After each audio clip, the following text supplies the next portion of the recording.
Scream 7 is on the way, and there's a lot to unpack. Sidney Prescott's big return, Kirby Reed's next chapter, and a possible Scream 4 connection, and maybe even the comeback of Matthew Lillard and Scott Foley. So first, the Queen of Woodsboro, Sidney Prescott. After sitting out for Scream 6, the idea of her returning for Scream 7 has fans hyped, and honestly, it feels like the franchise needs her again. I think this movie could center on Sidney's life years later, her husband, her kids, and what happens when Ghostface reemerges to drag her right back into the nightmare she thought was over. There's been buzz that Sidney's new husband might not be who he seems.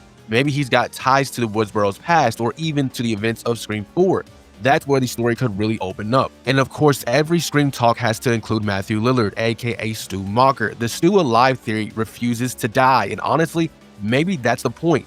Even if Stu isn't physically alive, his legacy could be a cult of Ghostface followers or someone influenced by his old takes. Something that keeps his shadow alive. It would tie in perfectly into Sidney's return arc and the idea of the past never truly staying buried. Then there's Scott Foley, aka Roman Bridger from Scream 3. Now, he's dead, but hear me out.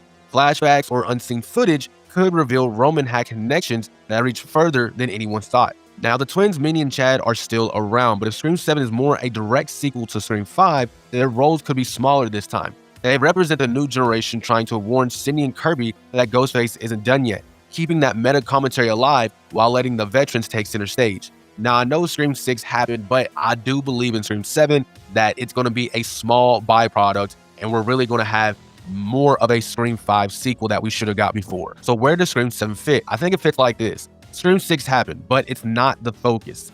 This movie acts as a soft reset, more grounded, personal, and connected to Scream 4. Kirby brings Sidney back into the story after a series of new murders. From there, all the threads, Stu's legacy, Roman's past, and Sidney's new life collide in one final showdown. If they pull this off, Scream 7 could be the perfect blend of nostalgia and closure, giving us Sidney and Kirby together, a story that honors Scream 4 and maybe even one last time for the franchise's darkest corners. What do you guys think? Should Scream 7 go back to Sidney and Kirby or keep following the new